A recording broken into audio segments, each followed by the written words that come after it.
Alhamdulillah, syukur kita kepada Allah Azza wa Jalla kerana pada malam yang ceria ini, malam Jumaat yang diberkati oleh Allah Azza wa Jalla, kita dapat meneruskan pengajian kita dalam buku yang telah kita baca dan ialah merupakan siri yang terakhir.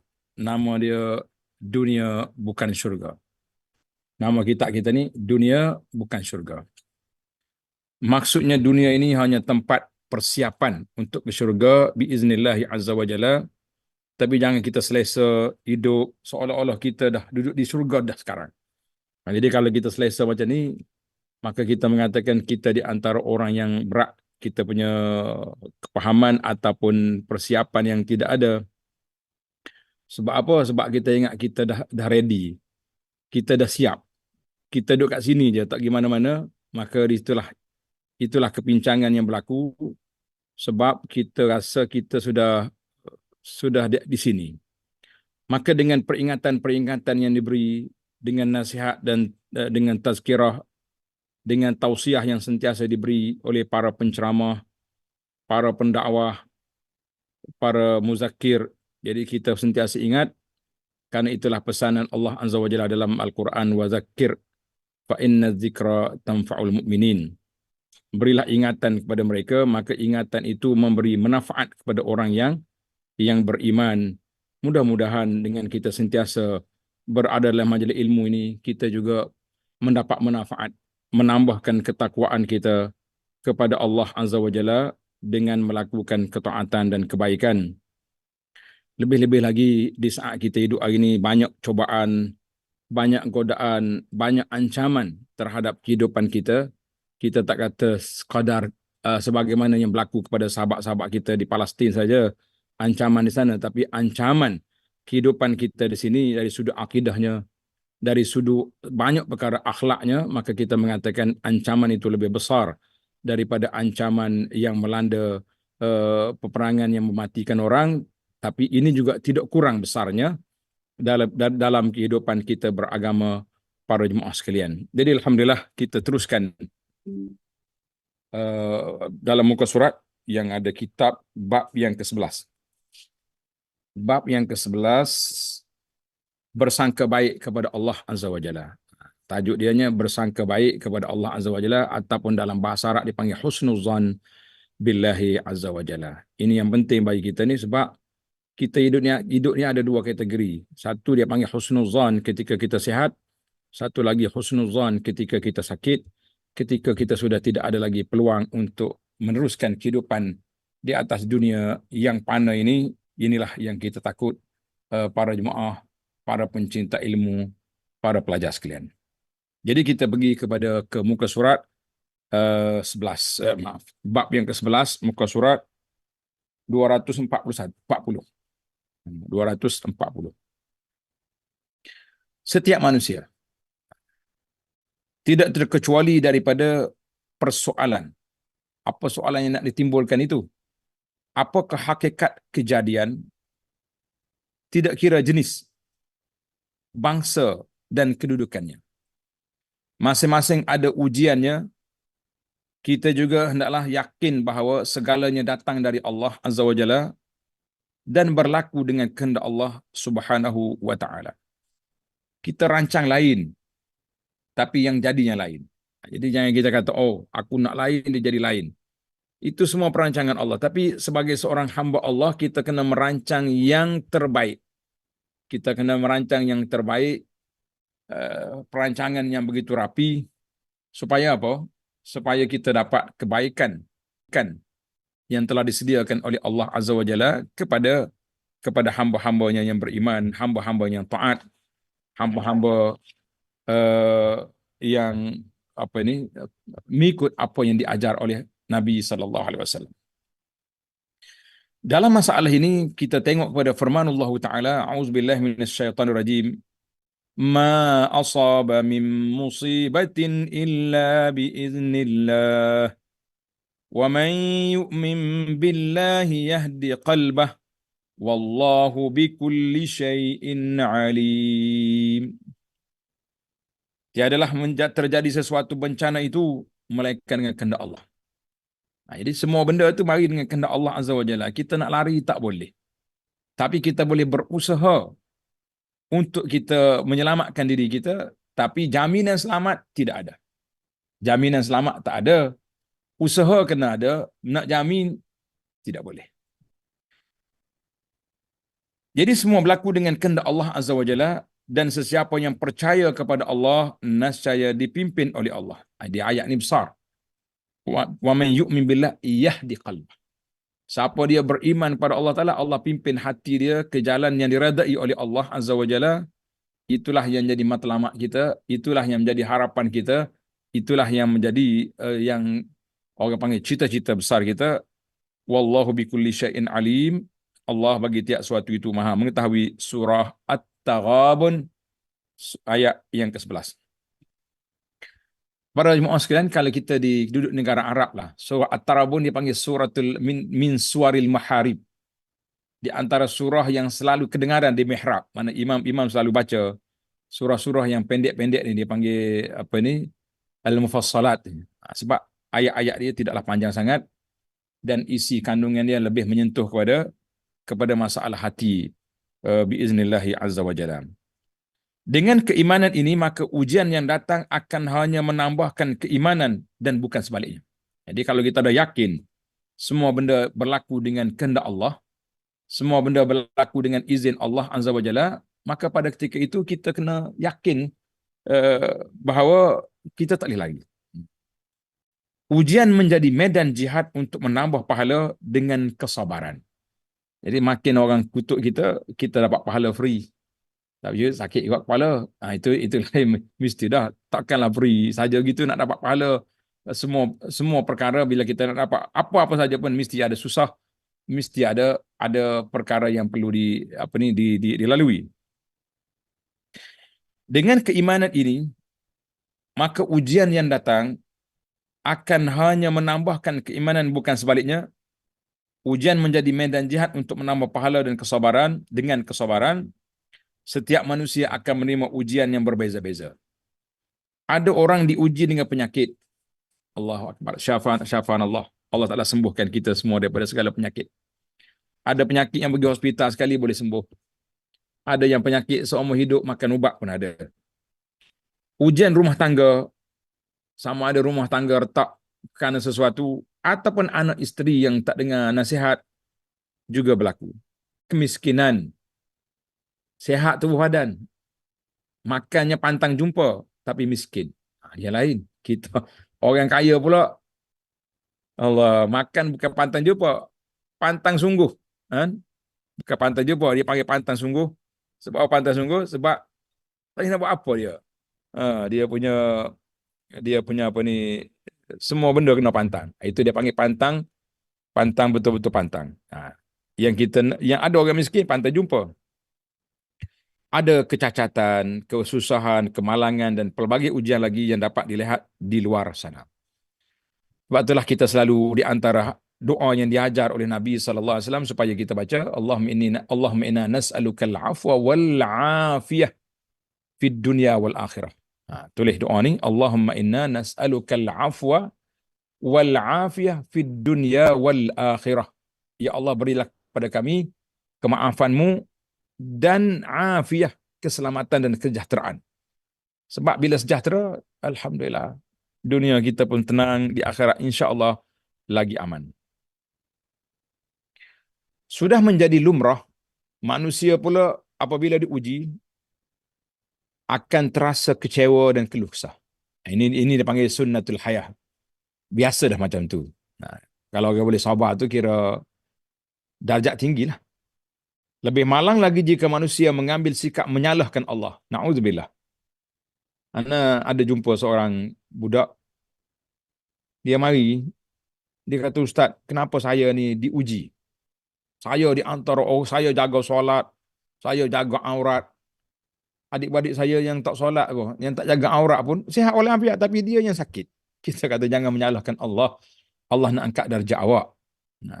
Payahlah kena motivasi panjang. Nak boleh dia terima hakikat bahawa itu adalah merupakan ujian dari Allah untuk angkat darjat dia. Jadi menyalahkan Allah, lalu dia bertanya dan menyesali, kenapa Allah beri ujian ini dan ini kepada aku? Kenapa tidak orang lain? Kenapa aku terpaksa menerima ujian ini? Pertanyaan ini seolah-olah seperti tidak ada iman dan kepercayaan kepada Allah yang Maha Esa. Kita tak kata tak ada iman, tapi seolah-olahnya macam tak ada iman. Sebab apa? Sebab dia asyik duk tanya kenapa, kenapa, kenapa. Limaza, limaza. Tidak harus kita sebagai hambanya untuk mempersoalkan apa yang telah diberikannya kepada kita. Ujian adalah suatu perkara yang telah ditentukan oleh Allah kepada sesiapa saja. Jadi ujiannya Allah Ta'ala letak kepada siapa yang dia pilih. Hmm. Terutama orang-orang yang beriman kepada Allah. Tuan-tuan kena ingat. Kita kalau kadang-kadang kita memikir, oh saya dah beriman, saya dah mantap dia kita punya apa ni akidah dan ibadat, tak ada lagi ujian. La. Jadi orang yang beriman orang yang diuji. Sebab apa? Sebab Allah nak angkat darjat kita lebih tinggi. Orang yang beriman diuji. Kenapa? Sebab Allah nak angkat darjat kita supaya lebih tinggi. Nas'alullah al-afwa wal afiyah. Jadi dalam kehidupan seharian ini, ujian Allah ini bergantung sejauh mana kecintaan kita terhadap Allah yang Maha Pencipta. Maknanya lagi kita kuat husnuzan kita, sangkaan baik kita pada Allah, maka Allah Ta'ala angkat darjat kita. Kita hendaklah rujuk kembali kepada firman Allah Ta'ala, la yukallifullahu nafsan illa wus'aha. Allah Ta'ala tidak memberati seorang melainkan apa yang terdaya olehnya. Jadi Tuhan tak beratkan kita lebih daripada apa yang kita mampu. Jadi ayat ini ayat yang dibaca setiap hari. Ya, ayat amanah Rasul ni dia panggil dua ayat akhir surah Al-Baqarah yang Nabi kita sallallahu alaihi wasallam arahkan kita baca pada waktu pagi, pada waktu petang. Jadi ini di antara ayat-ayat bacaan dia panggil ayat perlindungan. Walaupun ayat perlindungan tapi dia punya isi kandungan sangat menenangkan kita. Sebab apa? Sebab kita minta supaya Allah Ta'ala tidak bebankan kita lebih daripada apa yang kita mampu. Kita minta Allah Ta'ala tidak bebankan kita lebih daripada apa yang kita mampu. Yang kita kalau kita dibeban lebih berat, mungkin kita terpelanting. Na'udzubillah. Ataupun duduk dalam zon yang berbahaya.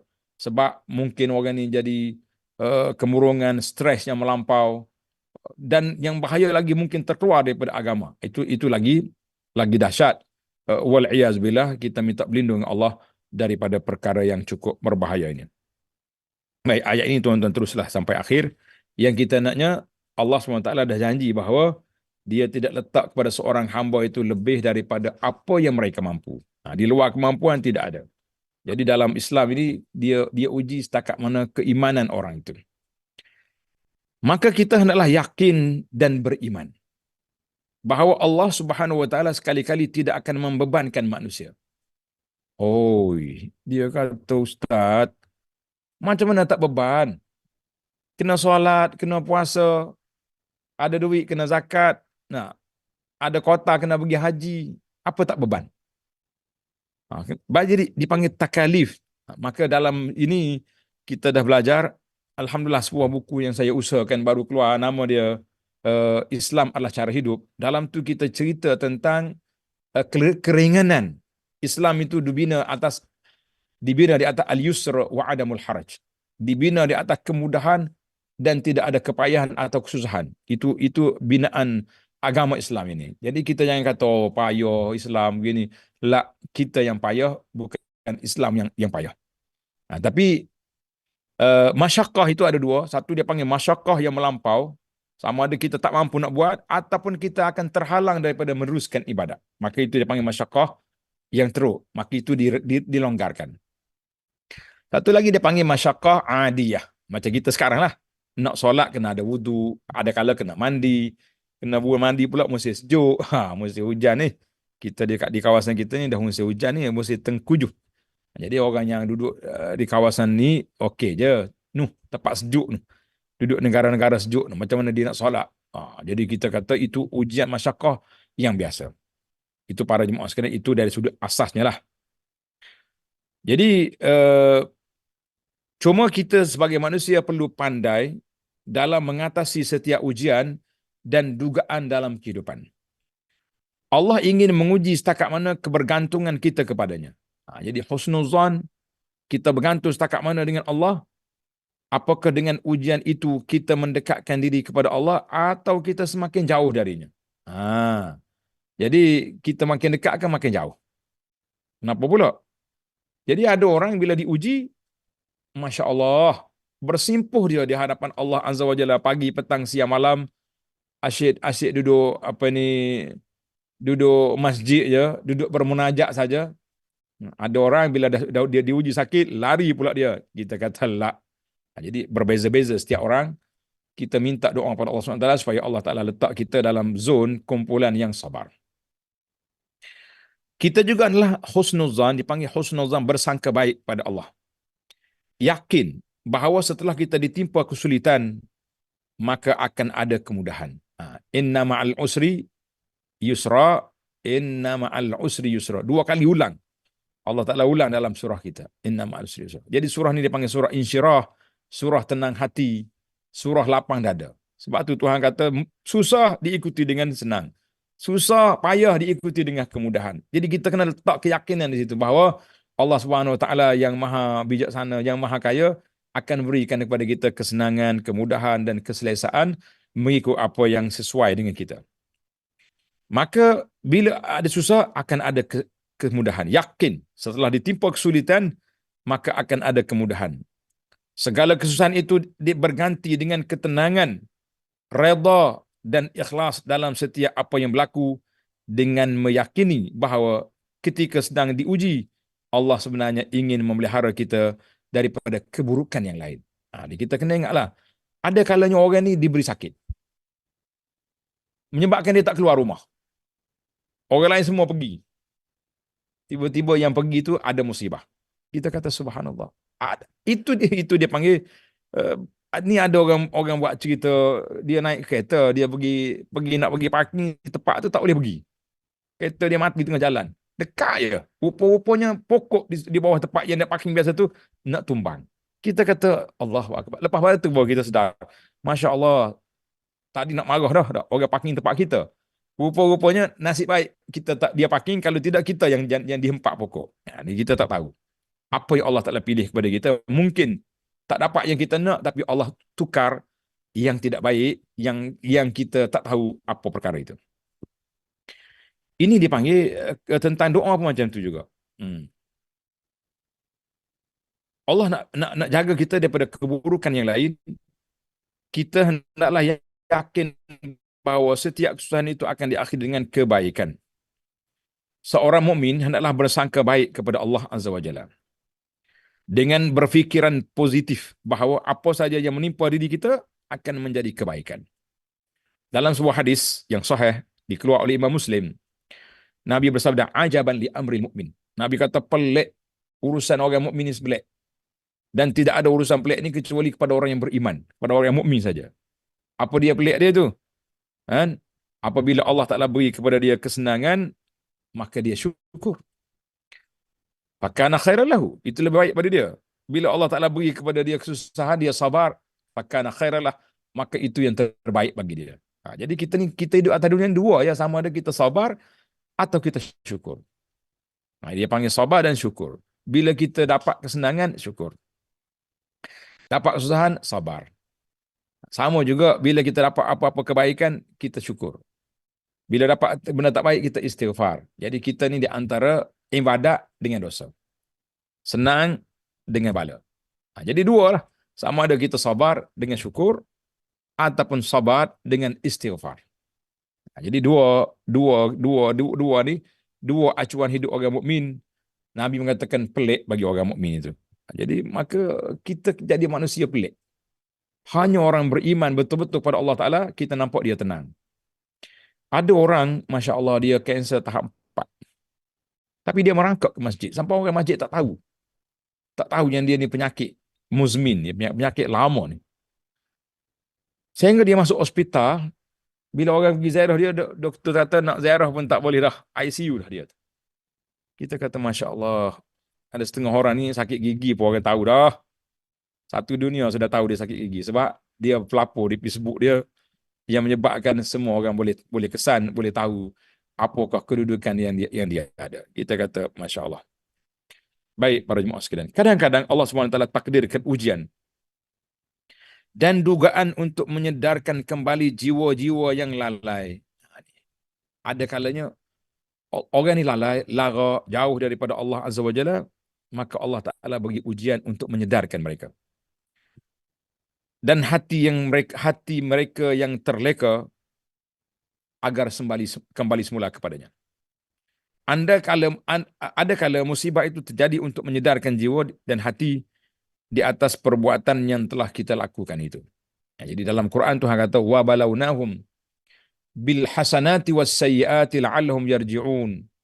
Kami uji mereka dengan kebaikan dan keburukan supaya mereka kembali kepada Allah Azza wa Jalla. Jadi Allah Ta'ala uji kita dua, baik atau buruk, dua-duanya Tuhan nak suruh kita kembali kepada Allah. Tengok kepada apa yang rahmat Allah SWT nak beri kepada kita, apa dia. Ingat? Ada satu kisah. Anda ingat Dr. Khalid Al-Jubair, Hafizahullah Ta'ala, seorang pakar bedah di Arab Saudi. Dia cerita seorang hamba Allah Ta'ala ni, aksiden, patah. Masuk dalam hospital, kena lama lah, semin tu lama. Jadi semua kawan-kawan pergi pakak doakan dia cepat keluar hospital. Dia kata tak payah doa. Engkau doa aku sembuh, engkau doa aku sihat, jangan doa aku cepat keluar hospital. Pelik engkau ni, orang lain nak keluar, kau tak nak keluar. Dia kata setakat aku duduk dalam balutan besi ni, dia sudah dapat murajaah Quran, dia sudah berapa juzuk. Dia kata biarlah aku duduk di sini lagi, sebelum besi ni dibuang, sehingga aku khatam Quran. Dia kata Masya Allah, Tabarakallah. Ini orang, dia kata kalau dia kat luar, dia sibuk. Tapi di sini Allah Ta'ala sentap dia duduk kat dalam wak ni untuk apa? Untuk dia murajaah Quran. Kita kata Masya Allah, Tabarakallah. Tapi kita tak minta macam tu. Kalau kita hafal Quran pun, kita nak murajaah di rumah kita. Kita nak murajaah di masjid. Kita tak nak murajaah di hospital. Tapi orang kata hikmat yang kita tidak tahu di sebalik apa yang terjadi, apa yang Allah Ta'ala nak anugerahkan kepada orang yang tersebut. Allahu Akbar. Jadi, maka semakin besar dan banyak cubaan yang Allah turunkan kepada kita, makin besar pula pahala dan kasih sayang Allah yang akan dilimpahkan kepada kita. Tetapi pastilah dengan syarat kita menghadapi ujian itu secara baik, iaitu redha, sabar dan bersangka baik kepada kedua-duanya. Jadi kita kena sangka baik. Bila Allah Ta'ala bagi kita senang, kita syukur dan kita bersangka baik bahawa Allah Ta'ala nak uji kita dengan kesenangan ni. Jangan, kalau tidak kita jadi sombong, jadi angkuh, jadi besar kepala pula. Itu lagi bahaya. Jadi yang kita naknya, kita sangka baik dengan Allah bahawa Allah, jangan pula kita gurur. Dia ada perbezaan ni Ustaz. Beza di antara sangka baik dengan gurur. Gurur ni orang yang terpedaya. Bila dia dapat kebaikan, dia kata Allah sayang kepada aku, Allah redha kepada aku, Allah. Jadi menyebabkan dia makin takabur, makin jauh. Bukan makin dekat, makin jauh daripada Allah Azza wa Jalla. Itu bahaya juga. Jadi kita ni gurur tidak boleh. Kita kena letak bahawa Allah Ta'ala beri kepada kita ni, Allah nak uji kita dengan kebaikan. Jadi kita syukur. Jangan pula tak nak aku kebaikan, Allah uji dengan kesakian lagi baik. Jadi kita orang panggil jangan over sangatlah. Mentang-mentang kata ujian terbaik, jadi kita minta tak baik. Ana ingatlah cerita Nabi Gizarah, sahabat yang kurus kering sahabat tu. Orang dalam bahasa hadis dia kata kalfarah. Farah ni macam anak ayam, cabut bulu. Tuan-tuan bayanglah kita beli ayam ni, tak ada bulu ni, kurus. Ayam kurus. Nabi Zairah dia, Nabi terkejut tengok. Nabi kata limaza la'allaka da'auta. Mungkin meminta sesuatu dengan Allah. Dia kata bala ya Rasulullah. Ya, saya ada minta benda. Kau minta apa? Dia kata aku minta ya Allah ya Tuhanku, sekiranya kau nak azab aku di akhirat esok, bagi sekarang atas dunia ni. Aku tak nak azab di akhirat. Maka Nabi SAW tegur. Nabi kata les. Subhanallah. Nabi kata la tutiq. La tutiq. Kenapa kamu buat macam ni? Kamu tak mampu nanti menghadapi ujian Allah Ta'ala. Sepatutnya kamu minta Rabbana atina fid dunya hasanah wa fil akhirati hasanah wa qina azabannar. Minta yang terbaik. Kita minta dunia baik, akhirat baik. Jangan minta bala. Apa-apa kita salah, kita minta Allah ampunkan. Bukan minta Allah Ta'ala hukum di atas dunia. Kita sama kita bolehlah bual. Nah, awak tak percaya saya, awak hukum dah sekarang. Sambil-sambil hukum itu 10 peguam dia lantik. Jangan main. Nah, tak mau masuk juga dia penjara. Dia buat yang besarnya. Tapi kita mengatakan ini satu perkara yang perlu kita muhasabah. Jadi husnuzan ni satu perkara yang besar. Hmm. Anas radhiyallahu anhu berkata, Nabi kita sallallahu alaihi wasallam bersabda, min azamil jaza ma'a azamil bala. Oh. Besarnya pahala itu bergantung pada besarnya ujian ataupun cubaan. Wa anna Allah idza ahabba qauman ibtalahum. Subhanallah. Sesungguhnya Allah apabila Allah mencintai sesuatu kaum, Allah Ta'ala nak cinta siapa-siapa, maka dia uji orang tu. Sesiapa yang reda menerimanya, dia mendapat keredaan Allah. Dan sesiapa yang murka, maka dia mendapat kemurkaan Allah Subhanahu Wa Ta'ala. Jadi, bila Allah Ta'ala sayang, dia uji. Kita ni tak boleh pula sayang uji-uji dah. Kalau sayang, bagi kasih sayang lah, bagi hadiah banyak-banyak, jangan duk menguji. Alah, jadi kita kata kalau uji itu benci macam tu. Alah. Jadi kita kena kasih sayang, kita kena letak bahawa Allah sayang pada hamba dia, dia uji. Sebab dia nak tengok setara mana kita punya pergantungan hati kita kepada Allah Azza wa Jalla.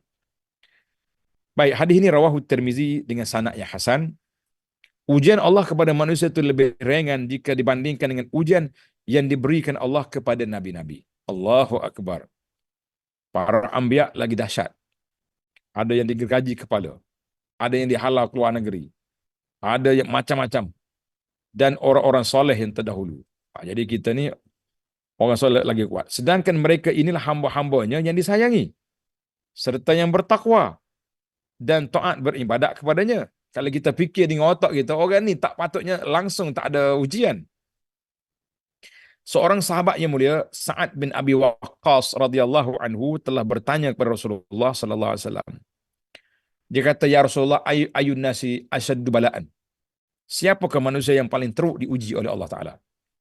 Maka Nabi sallallahu alaihi wasallam bersabda, al-anbiya, para nabi, para rasul. Kemudian golongan yang mengikut para nabi selepas zaman Nabi. Maknanya kalau zaman Nabi dulu kan pengikut-pengikut dia tu. Zaman Nabi kita ni tabi'in dia panggil, sahabat Nabi, tabi'in. Dan kemudian golongan selepas daripada mereka itu maknanya fal amsal. Jadi dia kata orang yang paling kuat diuji iaitulah Nabi dan pengikut-pengikut Nabi. Artinya orang yang baik-baik diuji oleh Allah Ta'ala. Hadis ini riwayat Imam Ahmad dengan sanad yang sahih. Oleh sebab itu, semuanya kembali ke atas diri kita, bagaimana hendak menghadapi ujian ini. Jadi kita kena pandai-pandai lah. Kita nak menghadapi ujian ini macam mana. Adakah ujian itu kita terima dengan hati yang ikhlas dan reda, lalu menambahkan keimanan dan pahala? Mana kalau kita terima, kita reda dengan ketentuan Allah Azza wa Jalla, bermakna kita meraih pahala yang begitu banyak.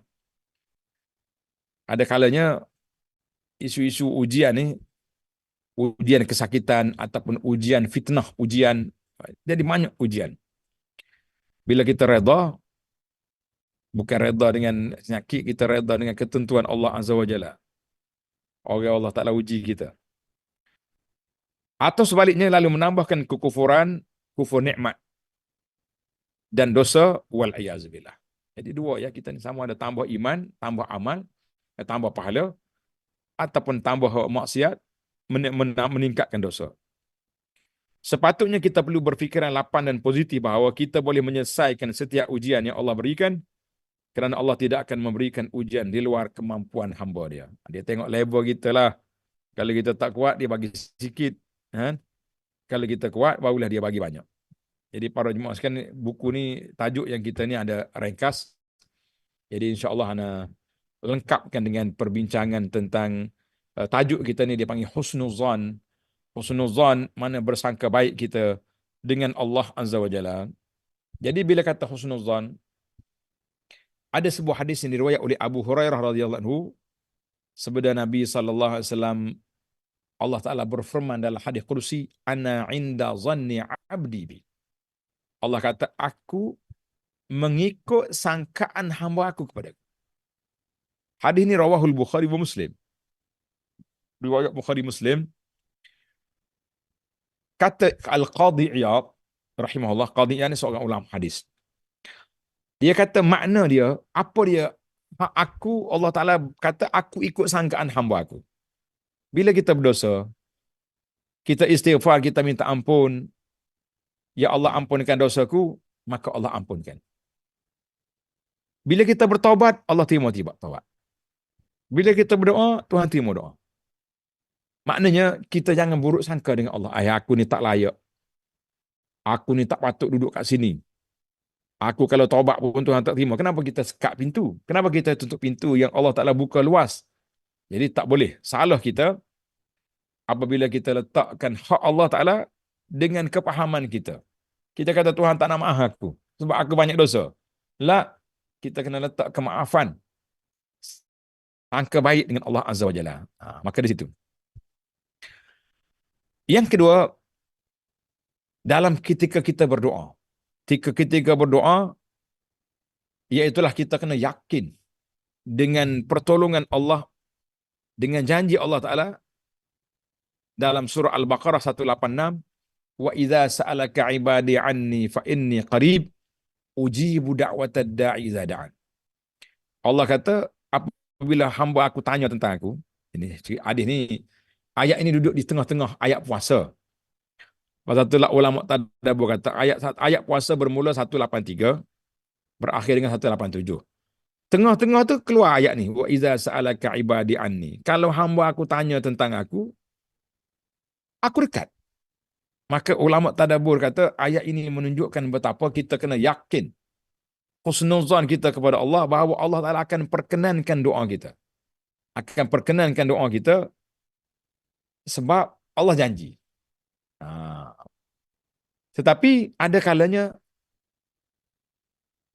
dia gini, kalau kita di pejabat lah untuk nak mudah nampak macam mana Tuhan perkenan doa tapi dia tak beri. Nampak tak? Bila kita kata kita doa, Tuhan kata ujib, aku perkenan. Tapi kenapa yang kita minta dah 4 tahun, 5 tahun dah, sakit tak hilang-hilang. Nah, projek yang kita minta tak dapat-dapat. Mana perkenannya? Ayat ni, hadis ni perlu diperbetulkan supaya kita tidak lari daripada husnuzan billah. Maka ulama hadis kata, maksud dianya, ulama tafsir kata, bila kita minta, syarat kita cukup dah. Kita tak makan benda haram, kita tak zalim pada orang, permintaan bukan putus silaturahim. Maka perkenan tu, fail permohonan telah diterima oleh Allah Azza wa Jalla. Itu mana ujib, aku terima fail. Tapi bagaimana tak cara Tuhan nak jawab balik kepada permohonan kita? Maka itu 3 kategori yang telah disebut oleh para ulama. Iaitulah Allah Ta'ala beri apa yang kita nak. Kita kata alhamdulillah, nampak perkenan doa. Ataupun Allah tukar kita benda yang tak baik nak menimpa kita, tapi dengan sebab kita berdoa Allah tak jadi beri benda tu. Itu semua dengan takdir lah. Tapi sebab kemudian yang ketiga, Tuhan tak bagi di dunia sebab tak ada faedah bagi pada awak dunia. Kalau projek kita nak 10 juta tu dapat, mungkin kita jadi takabur. Ataupun kita terjebak dengan benda yang tidak baik, dengan rasuah ke dengan apa. Tuhan kata tak payah ambil musabar je. Nanti ambil pahala di akhirat. Itu dia panggil tiga cara. 3 cara yang perlu kita kena ingat. Jadi kalau terlambat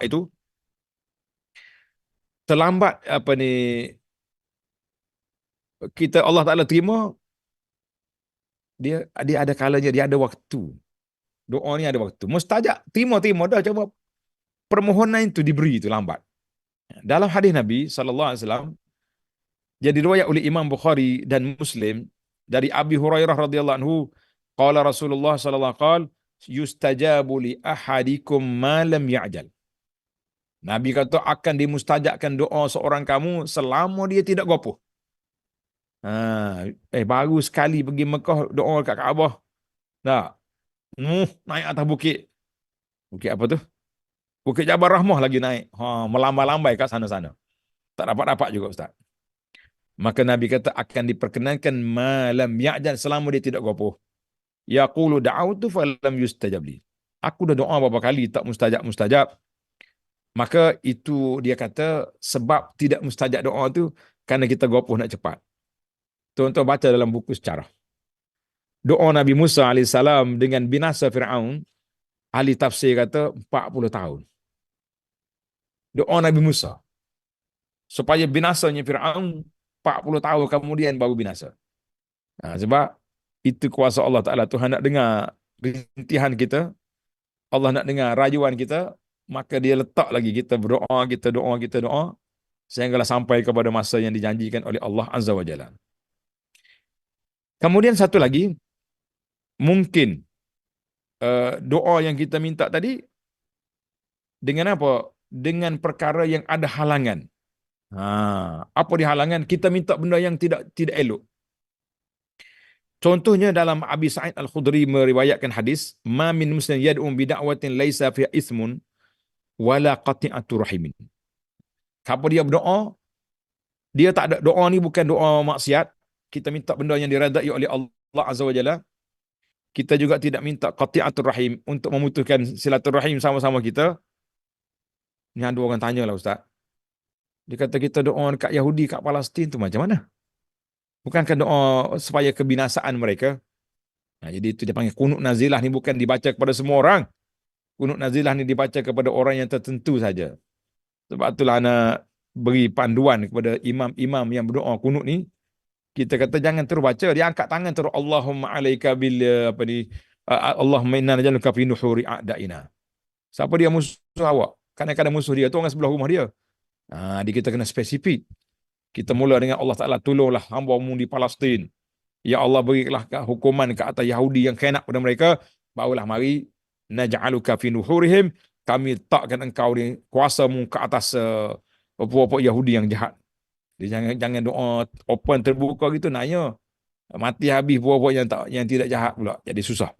Maka jadi Nabi bagi SOP-nya, jangan buat benda yang dosa, permintaan itu dosa, ataupun putus hubungan silaturahim, maka itu cukup berbahaya. Sebab apa? Bila kita minta yang tu, maka dia akan jadi Tuhan tak akan kabulkan. Jadi kalau cukup syarat, tadi saya dah baca tadi kan. Bila cukup syarat dia, SOP dia cukup, maka Allah Ta'ala beri kepada dia tiga perkara, tiga pilihan. Diterima, imma ayyu'ajjala lahu da'watuh, dia terima terus apa yang dia minta, dapat terus, kita kata alhamdulillah. Wa imma an yadakhira laha, ataupun dia simpan pahala ke akhirat. Wa imma an yasrifa anhu minas su, ataupun Allah tukar benda yang tak baik nak kena kepada kita, tak kena. Maka kata Sa'ad, qalu idzan nuksir. Kalau macam tu kita kena banyak doa. Kata Nabi, Allahu aksar. Mu banyak minta, Allah Ta'ala lebih banyak lagi nak beri pada kamu. Allahu aksar. Mana Tuhan nak beri lebih banyak lagi kepada apa yang kamu kendaki. Jadi kita kena usahalah supaya kita dapat apa yang kita usahakan, banyak pahala yang kita dapat. Hadis ini rawahu Ahmad dalam Musnad, kata di Muhaqqiqul Musnad, isnaduhu jayyid. Sanad dia baik. Baiklah para jemaah sekalian, maka bila kita bersangka baik dengan Allah Ta'ala, jangan pula kita letak satu benda yang tidak baik depan kita. Jadi apa dia? Mana bila Allah Ta'ala uji kita, kita tidak redha. Kita mengamuk, kita marah, kita buat benda-benda yang menampakkan orang panggil suasana yang tidak baik, maka itu dia katakan satu perkara yang tidak harmoni. Jadi jangan buat seperti itu. Baiklah para jemaah sekalian, kita tengok husnuzan dengan Allah Ta'ala juga, supaya tadi kita dah husnuzan dalam bab doa, husnuzan dalam bab Allah Ta'ala sayang kepada kita. Sekarang ini kita berpindah pada yang ketiga, husnuzanul abdi billah, bahawa Allah Ta'ala akan ampunkan kita. Allah Ta'ala akan beri kepada kita syafaat Nabi SAW di akhirat. Allah SWT akan berikan kita syurga yang dijanjikan kepada orang-orang yang bertakwa. Jangan kata, aku ni tak layak, aku ni tak boleh, aku ni. Tak usahlah terlalu bertawaduk sangat. Memang kita kena tawaduk dengan Allah Ta'ala, tapi bila dalam permohonan kita kena usaha, kena buat. Maka husnuzan ni ada dua keadaan.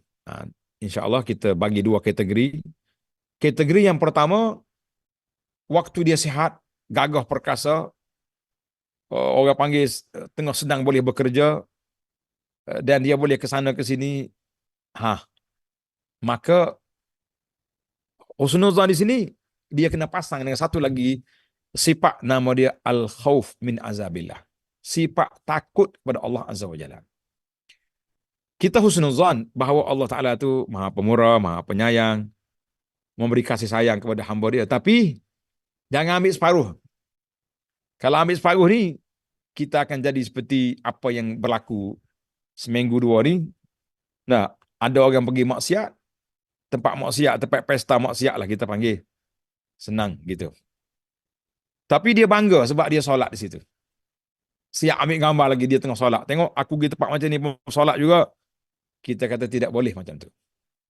Itu dia panggil sangka baik yang tidak baik. Sebab bila kita tersalah menggunakan sangka baik kuat sangat kepada Allah Ta'ala, dalam keadaan kita sedang lara, sedang leka, maka kita akan buat maksiat dengan selesa sebab kita kata Allah Ta'ala maha pengampun, Allah Ta'ala maha pemurah, maha penyayang. Jadi dia kena pasang satu sifat, nama dia al-khawf, sifat takut. Aku nak pergi tempat maksiat ni kan mati sini kan. Kan waktu aku tengah duduk melompat tu malaikat maut datang, apa nak jadi? Aku tengah melompat ni malaikat maut mari, apa kesudahan aku. Jadi kita kena fikir, kena muhasabah, barulah dipanggil sifat khauf al-zan, husnul zan dengan khauf kena ada. Allahu akbar. Kata Imam Al-Hasan Al-Basri, innal mu'min ahsana zan bi rabbih fa ahsana al-amal. Tulis kata-kata hikmahnya. Orang mukmin bila dia bersangka baik dengan Allah, maka dia buat amalan yang terbaik. Sebab dia nak Allah Ta'ala ampunkan dia nak Allah Ta'ala beri rahmat pada dia nak Allah Ta'ala beri kesejahteraan pada dia, maka dia kena buat amal baik. Wa innal fajira asa'azzan bi rabbih fa asa'al amal. Orang yang tak baik pula, oleh kerana dia sangka buruk dengan Allah, dia pun buat perangai yang tak baik. Jadi ini di antara dua tempat yang kita rasa perlu kepada muhasabah, perlu kepada perhatian, supaya muslimin dan muslimat, para pencinta ilmu sekalian, supaya kita tidak hilang punca, tidak lara. Jadi maka husnuzan itu mesti dipasang dengan khauf dan juga dipasang dengan ihsan. Apa dia pula sifat ihsan? Sifat ihsan yang ataupun dia panggil sifat muraqabah.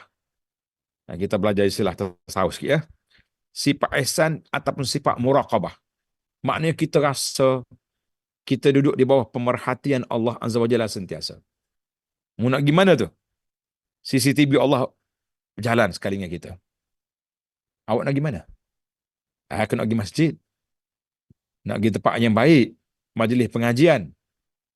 Nak pergi ke pasar beli keperluan. Pergilah. Sebab apa kita pergi? Sebab kita tahu Allah Ta'ala tengok kita dan kita letak sangka baik Allah Ta'ala bagi rahmat pada kita. Kita kata Alhamdulillah. Jangan. Jadi bila kita pasang dengan dua perkara ini, barulah kita akan jadi aman dan damai. InsyaAllah kita tidak akan lara, tidak akan leka, tidak akan lari daripada landasan yang diizinkan oleh Allah Azza wa Jalla. Maka kata di para ulama tadi, ahsanud nas zan bi rabbi atwa'uhum lahu. Orang yang paling kuat sangka baik dengan Allah, orang yang paling kuat taat kepada Allah Azza wa Jalla. Tadilah kata-kata Hasan Basri tadi. Jadi orang yang paling kuat sangkaan baik dengan Allah, fa ahsanal amal, amalan dia pun paling baik yang dia buat kerana Allah Azza wa Jalla.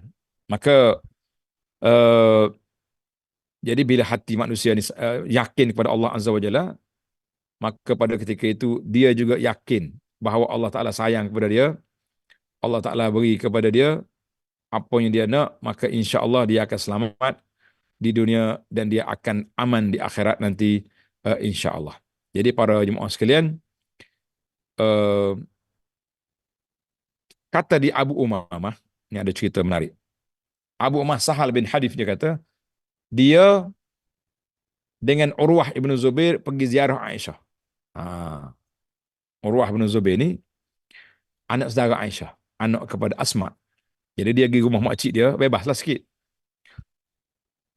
Kata di Aisyah, anak saudaraku, kamu berdua ni kalau mu tengok waktu Nabi sakit, waktu Nabi setengah sakit, ada tersimpan dekat aku 6 dinar, sittatu dananir, atau 7. Nabi SAW perintahkan kepada Aisyah supaya sedekahkan semua. Pergi bagi korang duit dinar yang ada tu. Qalat fashaghalani waj'a Rasulillah.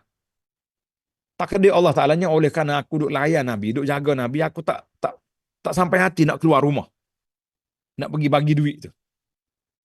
Masya Allah. Hatta afahullah. Akhirnya Allah Ta'ala sembuhkan penyakit Nabi tadi. Bukan sakit anak matilah, anak wafat ni. Sakit lain. Kemudian Nabi tanya, ma fa'alti? Aisyah, duit yang aku bagi 6 dinar tadi, dah bagi ke? Aisyah terkejut. Faqultu la. Ya Rasulullah, sekarang baru saya teringat. Wallahi laqad syaghalani waj'ak. Maaflah. Oleh kerana saya terlalu panik dengan suasana kesakitan Nabi, jadi saya tak keluar rumah. Maka Nabi kata, bawa bagi duit. Bawa bagi dinar tu, duit emas. Bila aku pergi, dia letak di tangan dia. Faqala ma zanna nabiyullah law laqiyallahu wa hadhi indahu. Oh, Nabi kata, tidaklah bersangka baik seorang Nabi Allah Ta'ala dengan Allah kalau sebanyak ni harta dia simpan, sedangkan dia tu orang yang bertawakal kepada Allah Azza wa Jalla, yang begitu tinggi, yang begitu hebat. Kita kata darjat Nabi sallallahu alaihi wasallam, darjat yang begitu tinggi. Kita darjat lain jangan duduk fikir macam tu. Nah, patutlah kita ini darjat kitanya, tawakal kitanya membuat persiapan sebanyak mungkin untuk hari tua dan masa depan. Lain pula dia punya cara dan persepsi. Kenapa buat tu? Sekarang ni musim heboh lah. Apa lagi Ustaz? Heboh. Orang panggil macam-macam lah dia punya produk-produk yang dikeluarkan oleh ustaz-ustaz kita bahagian keuangan ni. Jadi kita pun simpan sana simpan sini, kita mengatakan itu tawakal kita kepada Allah Azza wa Jalla. InsyaAllah tidak jadi masalah. Tapi tawakal Nabi tak boleh ada simpanan lebih daripada itu. Sebab apa? Maknanya nampak dia tu sayang kepada harta dunia sampai mereka dikira tidak husnuzan billah, kalaulah itulah keadaan ataupun itulah sangkaan yang ada di rumah Nabi sallallahu alaihi wasallam. Jadi itu dia panggil ciri yang pertama, husnuzan billah. Ketika kita sihat, kita kena pasang dengan khauf. Khauf mana takut. Jadi kalau kita husnuzan saja tak ada khauf, kita akan agak terbang ke sana sini. Jadi yang kedua kita tutup dengan ni. Al-hal al-thaniyah, keadaan yang kedua, an yakuna al-'abdu fi halin qita' min ad-dunya. Bila seorang hamba Allah Taala nak mati, Allah nampak dah akhirat kat depan mata. Dah nampak dah, orang panggil nampak dah akhirat depan mata. Dunia nak pergi dah. Maka dia kena husnuzan billah, dipasang dengan satu sifat nama dia ar-raja, mengharapkan kasih sayang Allah Taala. Dia tak payah takut dah. Takut apa lagi? Waktu beramal sudah tamat tempoh. Mu nak takut apa lagi? Nak pergi tempat maksiat tak mungkin. Nak bangun pun tak dapat dah. Wayar penuh di tubuh, ataupun sudah kena stroke, orang panggil duduk terguling di atas tilam. Yang ada depan kita dua saja, husnuzan dengan ar-raja, mengharapkan kasih sayang Allah Azza wa Jalla. Lianna waqtal amal qad walla. Waktu beramal sudah tamat. Mu tak takut pada Tuhan, memang kena takut. Maka itulah yang dikatakan ar-raja wal khauf. Ulama kata ar-raja wal khauf ini seperti burung. Burung dia tak terbang satu sayap, dia terbang dengan dua sayap. Jadi kalau terbang satu sayap, jatuh. Terbang dua, stabil. Jadi kita pun kalau terlalu takut, mungkin kita akan jadi sakit jiwa. Macam orang yang kemurungan apa tu, dia terlalu takut. Dia yang kedua, terlalu raja, dia akan jadi liberal. Lompat sana sini, tak takut pada Allah Ta'ala. Sebab apa takut? Tuhan kan maha pengampun.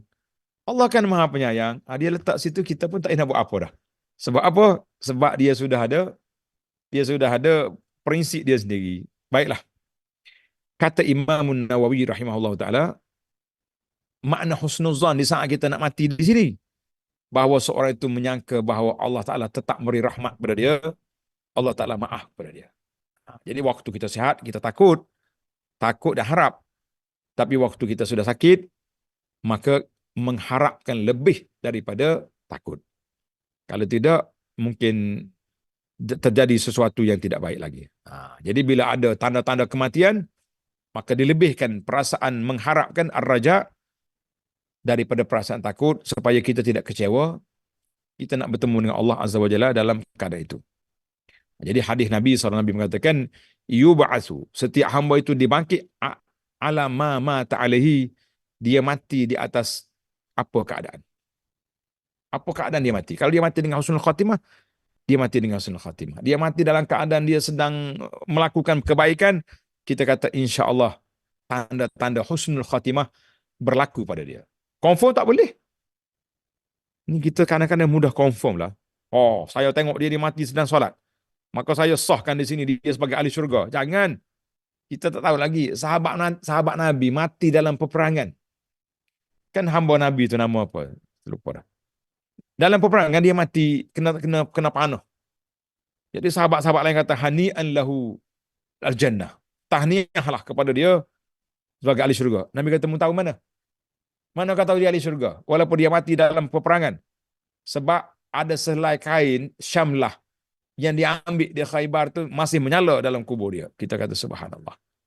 Jadi kita jangan berani sangat memberi hukum syurga kepada orang, dan jangan pula terlalu berani menghukum orang itu ahli neraka. Kita kata kita tidak ada autoriti nak menghukum di antara dua-dua kumpulan. Neraka pun tak boleh, syurga pun tak boleh. Tapi mengharap ke boleh. Orang ni mati dalam keadaan baik, mati dengan, ialah kita mengharapkan husnul khatimah. Itu memang kita boleh kata, kita doakan. Jadi setiap orang akan bangun, maka karena itulah Jabir radhiyallahu anhu mengatakan, aku dengar Rasulullah sallallahu alaihi wasallam sebelum wafat 3 hari, Nabi kata, la yamutan ahadukum illa wa huwa yuhsinu dhanna billah. Janganlah seorang kamu mati kecuali dalam keadaan dia bersangka baik dengan Allah Azza wa Jalla. Hadzal hadis rawahu Muslim. Kata Imam Nawawi, ya rahimahullah taala, kita sangka baik, Allah maafkan kita, Allah ampunkan kita, Allah terima kita sebagai hamba-Nya yang baik, Allah terima kita sebagai hamba-Nya yang layak untuk mendapat syafaat Nabi, dan Allah terima kita sebagai orang yang layak ke syurga. Amin ya rabbal alamin. Jadi alhamdulillah, khitamu miskun, tamatlah buku kita ni pada malam ini. Mudah-mudahan Allah Ta'ala beri kepada kita husnul khatimah, mati dalam keadaan baik, dan melayak kita ke syurganya. Amin ya rabbal alamin. Sekian setakat itu dulu. Fadilatul Ustaz Hafiz. Ya, Alhamdulillah, terima kasih banyak kepada Datuk Dr. Abdul Basit Abdul Rahman Hafizahullah Ta'ala di atas perkongsian usrah pada malam ini. Dan Alhamdulillah kita telah pun mengkhatamkan buku ini. Tahu dah nampak buku Dunia Syurga, ya, 11 siri. Alhamdulillah. Dan pihak admin bersetuju untuk mencadangkan supaya next pertemuan dengan Al-Fadhil Datuk Dr. Abdul Basit ialah menggunakan buku Penawar Bagi Hati yang ditulis oleh Syekh Abdul Qadir Al-Mandili rahimahullah ta'ala, ditahqiq oleh Datuk Dr. Abdul Basit sendiri. Jadi tuan-tuan boleh tengok dalam ruangan chat itu ada gambarnya, ya, ada gambarnya. Dan saya rasa kalau Datuk Basit ada di pondoknya ada jual. Ada dalam online lah. Dalam online, ya. Dalam online banyak buku tu, insyaAllah boleh dapat. Maksudnya boleh masing-masing carilah, sama ada di kedai-kedai buku ataupun di Shopee, Lazada dan sebagainya. Harga dia tak lebih daripada 25 ataupun RM30 satu naskah, insyaAllah. Ada 2 soalan, Dr. Basit. Yang pertama, dia tanya, sebenarnya kalau kita faham sudut maksud orang Melayu punya kefahaman tentang bala ialah azab. Jadi kalau difahamkan daripada hadis itu tadi, bala ialah ujian. Sungguhnya Allah Ta'ala sekiranya mencintai suatu kaum, Allah Ta'ala akan uji.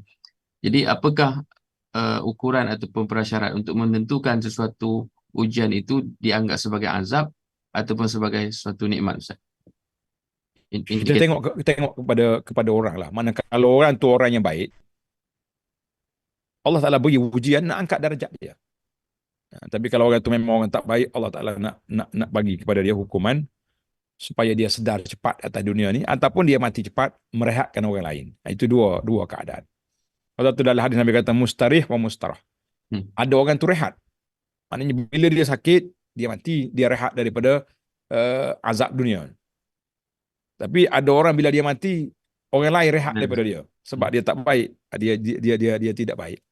Jadi kita mudah-mudahan bila kita ni orang baik diuji, jadi semua tu Allah Taala nak angkat darjat yang tak sampai kepada amalan yang kita buat. Sebagaimana baginda Nabi SAW diuji oleh Allah Taala, maka dikatakan bahawa ujian kesakitan Nabi itu untuk melengkapkan darjat yang Tuhan nak beri kepada dia. Bukan kerana bala. Ni ada setengah orang ni celupar dia. Bila tengok orang ni rumah dia kena rompak ke, berlaku musibah kebakaran, oh dia kata dia buat rumah dengan duit haram tu, duit rasuah ke, duit riba ke. Kalau yang ataupun setengah-setengahnya yang baik lindas, ni tak bayar zakat tu. Jadi macam-macam dia punya persepsi, tuduhan. Kita kata ini satu tuduhan yang jahat. Jadi setengah ahli motivasi pun keluar juga statement macam ni. Saya dah tegur banyak kali, saya kata jangan tuduh macam tu. Allah Ta'ala nak angkat darjat orang, kita pergi tuduh Allah Ta'ala hukum dia atas dunia, kita kata jangan celupar mulut kita. Kita tak tahu apa yang akan terjadi. Mungkin Allah Ta'ala hari ni dia, mungkin jadi besok kita. Allahu a'lam. Yang penting kita doa selamat. Alhamdulillah, soalan seterusnya, Datuk, berkenaan dengan hukum nazar maksiat. Contohnya, dia kata, kalau sekiranya isteri aku sembuh daripada kesakitan yang tak mungkin sembuh ini, kata aku akan kahwin 5, ataupun aku akan makan daging babi, contohnya. Jadi, apakah yang sepatutnya perlu dilakukan sekiranya betul Allah Ta'ala sembuhkan isteri dia? Dia, Nabi sebut dalam apa ni, la nazara fi maksiatin. Tidak ada nazar dalam perkara maksiat. Maknanya kalau dia bernazar benda tu maksiat atau benda lara, tak jadi apa. Contohnya kata, kalau aku dapat projek sekian-sekian, aku nak telanjang, nak berjalan pergi Putrajaya, tak payahlah pakai seluar je. Ataupun nak jalan kaki. Kan ada kalau orang kata nak jalan kaki daripada negeri dia, daripada Kota Baru ke Putrajaya, kita suruh dia naik, bagi tiket naik bah, kau naik bah je pergi, tak ada masalah. Sebab itu dia panggil nazar lagu, nazar yang tak ada faedah. Jadi nazar ni dalam perkara ketaatan. Sebab itulah ada seorang tu nama dia Abu Israel. Tengah Nabi berucap di Mekah, dia duduk berdiri tengah panas. Orang tanya dia, Nabi tanya, kenapa berdiri tu? Dia kata dia nazar Rasulullah. Dia nazar berdiri, tak nak duduk. Nak duduk tengah panas, tak nak berteduh.